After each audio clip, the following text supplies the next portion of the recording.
We know reading is the one skill that makes everything else in life possible.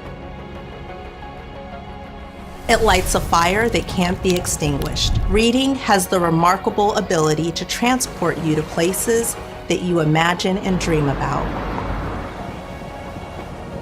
Reading builds communities and creates leaders. As Dr. Seuss so famously said, the more you read, the more things you will know.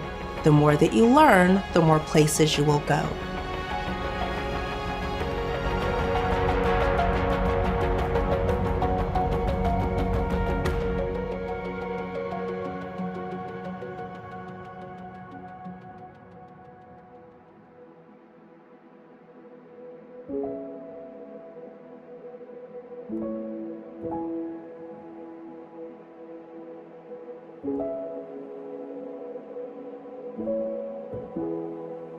We can do better than what is happening, and people are hungry for that, and they are thirsting for that because it is a solvable problem.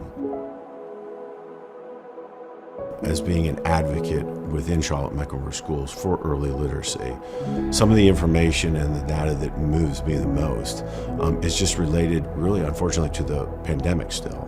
There was a lot of children that suffered through that. Demographic and racial groups suffered at the same amount. But what is unbelievable to me and that needs addressed is that the recovery rate is not equal. So that's a big case for alarm and concern. The other issue is that holistically, we see very low rates of literacy. Those alarmingly low rates drop significantly when we look at Black and brown children. And so that's a really difficult pill to swallow. Reading is a minimal requirement, and it's becoming more and more that way. There used to be a time when you could get a good job without having to read. That time is long past. And for most people, that becomes a debilitating issue. So from a strictly pragmatic perspective, we've got to attack this. We cannot ignore it. Research indicates that students who are not proficient in 3rd grade are 4 times less likely to graduate on time, and that 3rd grade scores are predictive of 8th grade scores, as well as high school and college enrollment. Research also tells us that we must stay laser focused on certain elements of literacy instruction, such as vocabulary, knowledge building, syntax, fluency, and decoding to increase proficiency.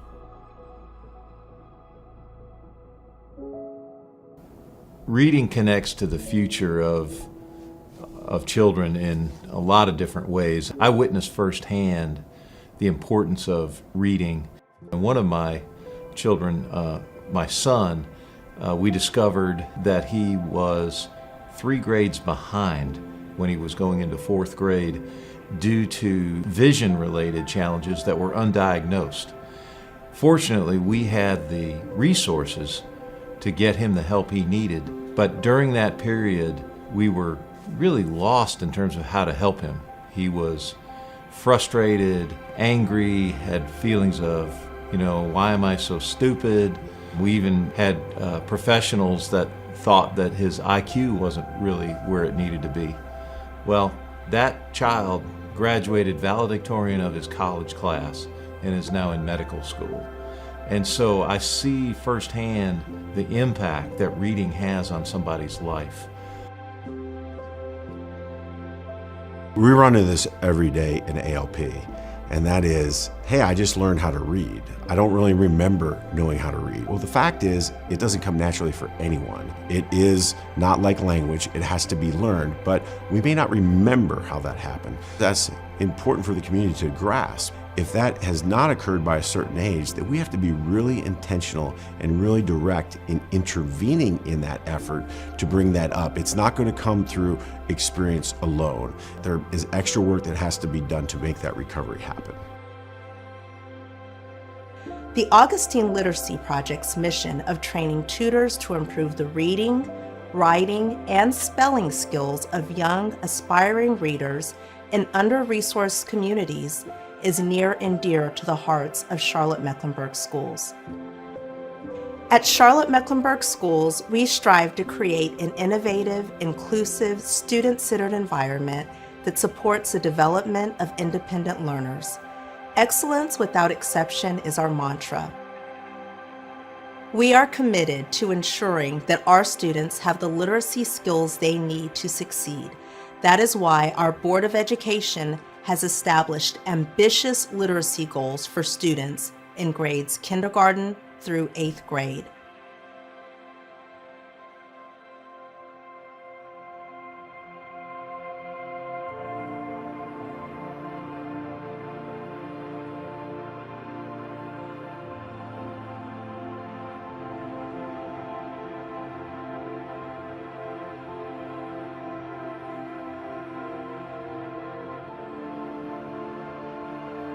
We aren't fooling ourselves.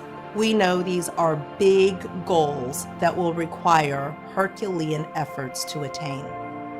In addition to the work we're doing in classrooms to meet these goals, we are relying on support from trusted partners like ALP to help our students. Imagine what can happen when people take responsibility for the impossible. Our number one thing is to serve more students. There's 20,000 students out there in K through 4. We have said we're going to own that responsibility. We believe in the power of harnessing the community. So we do not charge CMS.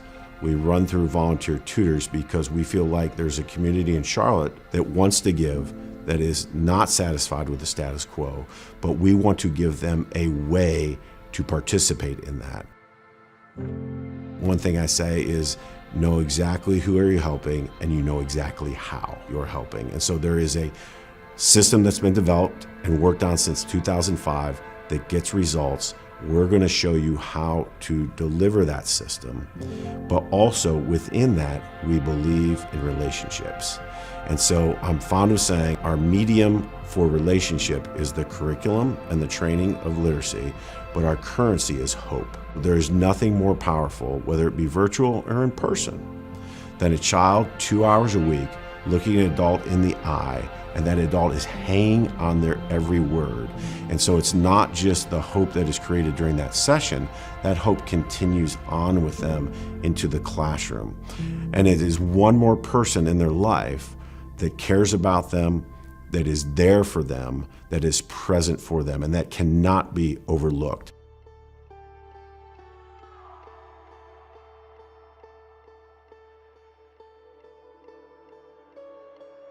Dylan has had a great thirst for knowledge, and you could tell, and he was a smart boy, and he wanted to do better.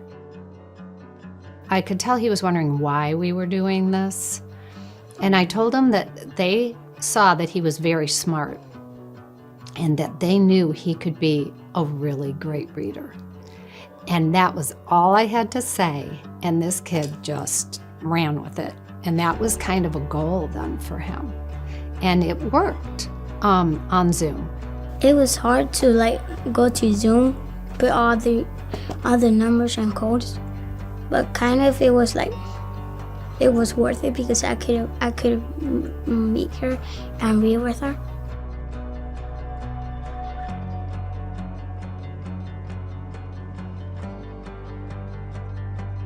So I was very excited, of course, to see him.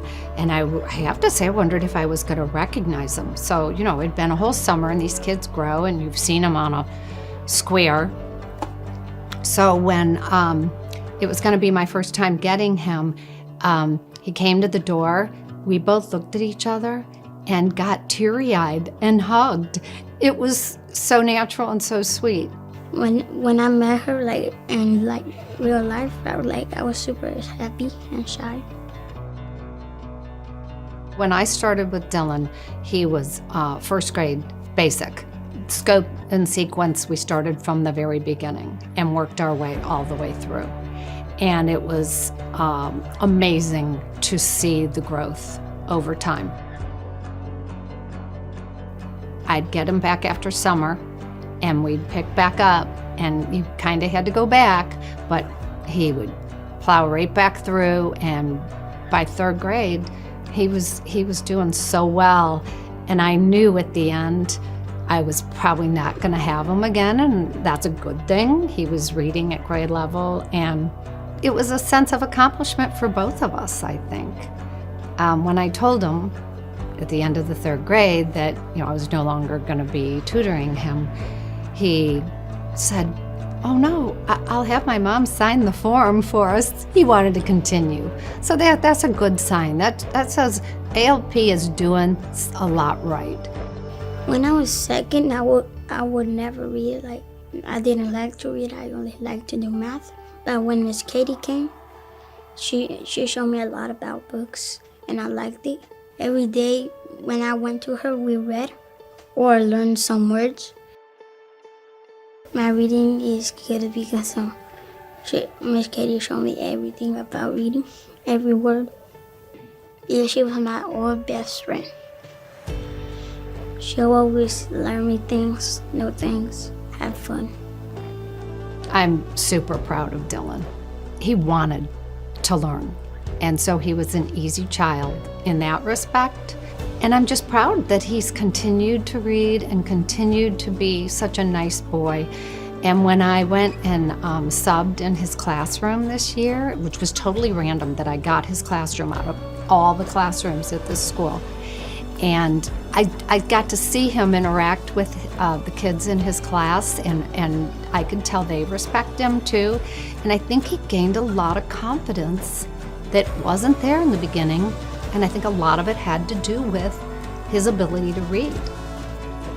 It works. I felt that I was trained well.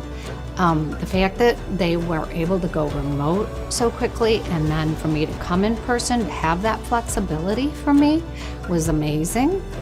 And I just feel like it's a really amazing program, and I'm glad to be a part of it.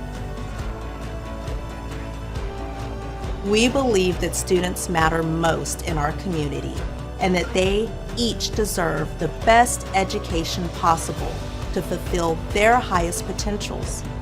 We believe that the equality and high expectations must be met by equitable allocation of talented educators, leaders, resources, and supports.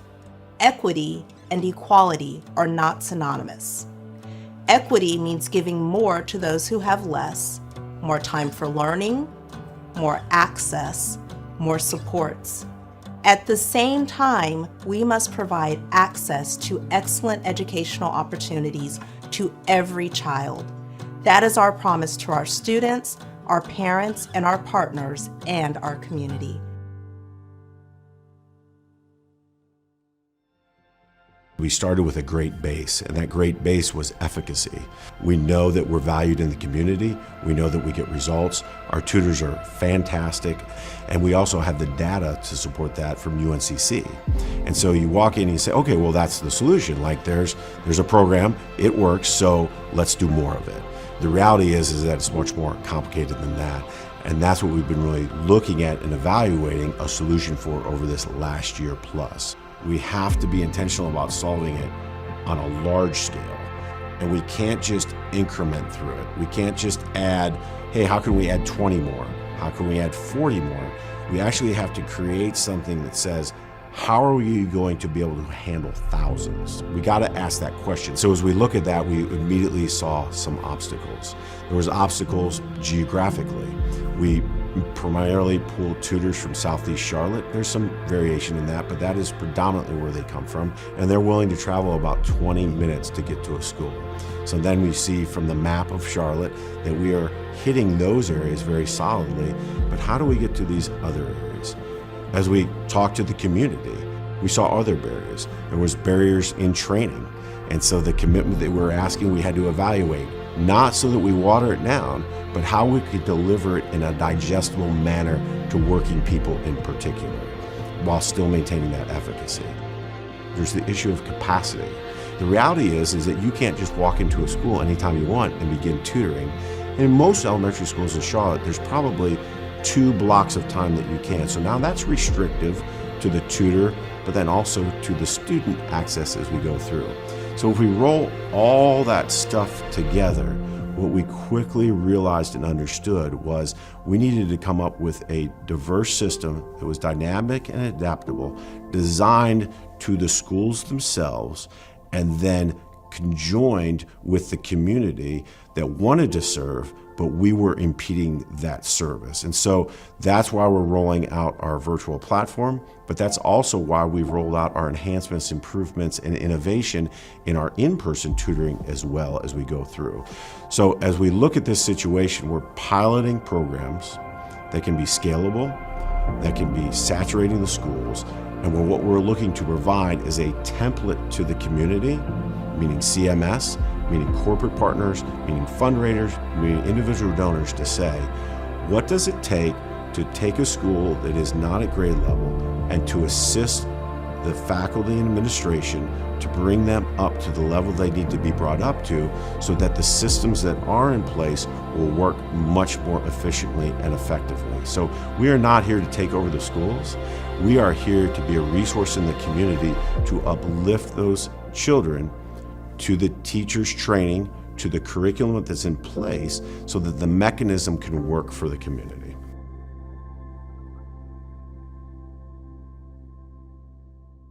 Education is one of the most powerful forces in the world to make the world a better place.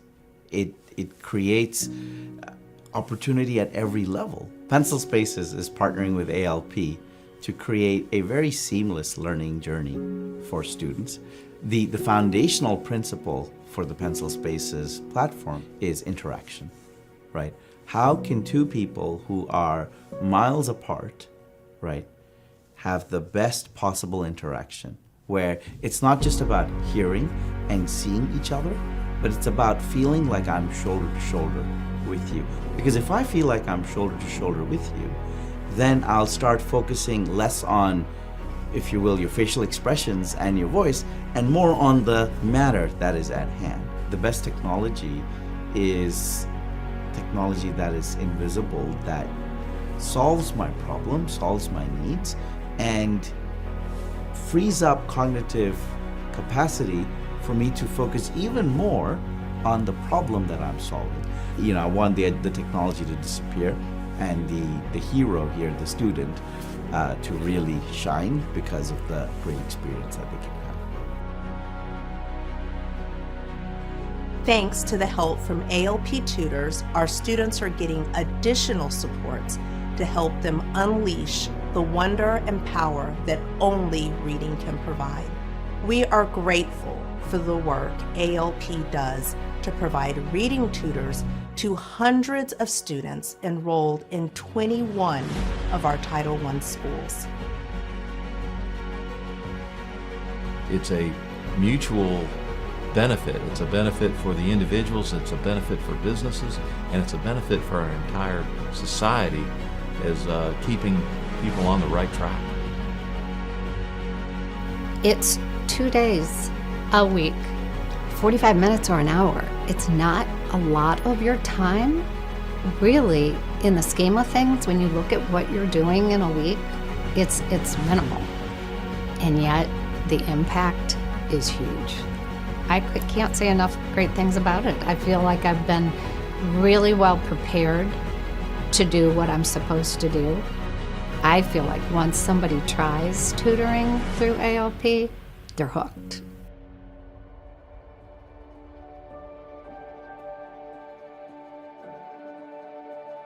I think it's important for the corporate space to get involved with an organization like ALP because it's an extremely unique organization. Again, it's focused on addressing a need that is screaming to the community. We're going to see the results of what ALP is doing for years to come. We'll see it in a year. They've already shown that they're bringing children up by almost 2 grade levels in 1 year. And as that continues, that's going to exponentially impact our community. 3 years from now, 5 years from now, 10 years from now, it's going to have an impact that is going to make a significant difference to our economy as we're looking for good employees and we're looking for good citizens. And reading is a foundational skill that they have to have in order to succeed.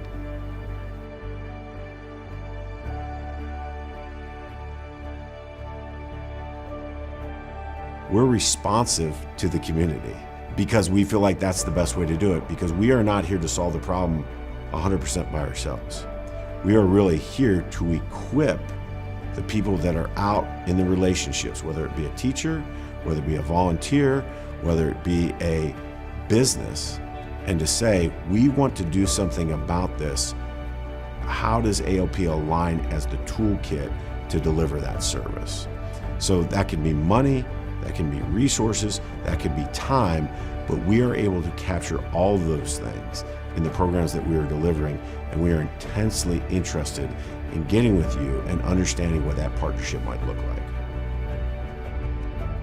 I love Mecklenburg County because everyone really wants to lean in and help our students. Thank you for being involved and invested in our students. Every student deserves the best education possible so they can fulfill their highest potential. And I know together we can deliver on that promise to all CMS students. Thank you for supporting ALP and Charlotte Mecklenburg Schools.